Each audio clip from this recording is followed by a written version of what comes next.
భారత cricket board నిర్వహించిన ప్రతిష్టాత్మక అవార్డుల కార్యక్రమంలో భారత స్టార్ బ్యాటర్ శుభ్మన్ గిల్ మరోసారి ప్రత్యేక గౌరవాన్ని అందుకున్నాడు. న్యూఢిల్లీలో జరిగిన బీసీసీఐ నమన్ అవార్డ్స్ 2026 వేడుకలో అతనికి ఉత్తమ అంతర్జాతీయ పురుష క్రికెటర్గా ఇచ్చే పాలీ ఉమ్రిగర్ అవార్డును ప్రదానం చేశారు. 2024-25 సీజన్లో అంతర్జాతీయ స్థాయిలో అద్భుత ప్రదర్శన చేసినందుకు గిల్కు ఈ అవార్డు లభించింది. ఇదే అవార్డును అతను రెండోసారి గెలుచుకోవడం విశేషం. అంతకు ముందు కూడా 2022-24 కాలానికి గాను ఈ గౌరవాన్ని అందుకున్నాడు. 2025 సంవత్సరంలో గిల్ భారత జట్టుకు అద్భుత ప్రదర్శన చేశాడు. ముఖ్యంగా టెస్ట్ క్రికెట్లో అతను అద్భుత ఫామ్ను ప్రదర్శించాడు.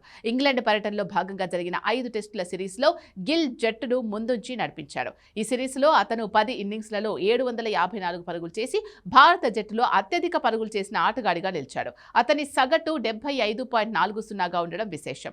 ఇందులో 4 శతకాలు కూడా ఉన్నాయి. అతని అత్యధిక స్కోర్ 269 పరుగులు. 2025 సంవత్సరంలో ప్రపంచవ్యాప్తంగా కూడా గిల్ అత్యధిక పరుగులు చేసిన ఆటగాడిగా నిలిచాడు. మొత్తం 9 మ్యాచ్ల్లో 983 పరుగులు చేసి సగటు 70.21తో అద్భుత రికార్డు నమోదు చేశాడు.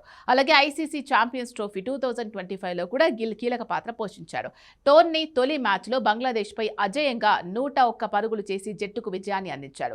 ఆ టోర్నీ మొత్తం గిల్ 188 పరుగులు చేసి భారత జట్టులో 3వ అత్యధిక పరుగులు చేసిన ఆటగాడిగా నిలిచాడు. ఇక యువ ఆల్రౌండర్ హర్షిత్ రాణాకు ఈ వేడుకల్లో బెస్ట్ ఇంటర్నేషనల్ డెబ్యూ అవార్డు లభించింది. 2024లో టెస్ట్ డెబ్యూ చేసిన రాణా 2025లో వన్డే డెబ్యూ, 2026లో T20 డెబ్యూ చేసి అంతర్జాతీయ క్రికెట్లో మంచి ఆరంభం చేశాడు. ఇప్పటి వరకు 14 వన్డేల్లో అతను 26 వికెట్లు సాధించాడు. అతని బౌలింగ్ సగటు 27.38. అలాగే 7 ఇన్నింగ్స్లలో 124 పరుగులు చేసి ఆల్రౌండ్ ప్రతిభను చూపించాడు. T20 అంతర్జాతీయాల్లో కూడా రాణా మంచి ప్రదర్శన చేశాడు.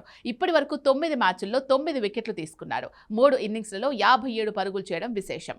టెస్ట్ క్రికెట్లో ఇప్పటి వరకు 2 మ్యాచ్లు ఆడిన రాణా 4 వికెట్లు సాధించాడు. అటు 2024-25 సీజన్లో బీసీసీఐ దేశీయ టోర్నీల్లో అత్యుత్తమ ప్రదర్శన చేసిన అసోసియేషన్గా ముంబై ఎంపికైంది. ముంబై జట్లు Irani cup, senior women's T20 trophy, Syed Mushtaq Ali trophy, women's under one day ట్రోఫీలు గెలుచుకున్నాయి. ముంబై ఆటగాడు ఆయుష్ మాత్రేకు లాలా అమర్నాథ్ అవార్డు అందజేశారు. 2024-25 విజయ్ హజారే ట్రోఫీలో 458 పరుగులు చేసి అద్భుత ప్రదర్శన చేశాడు.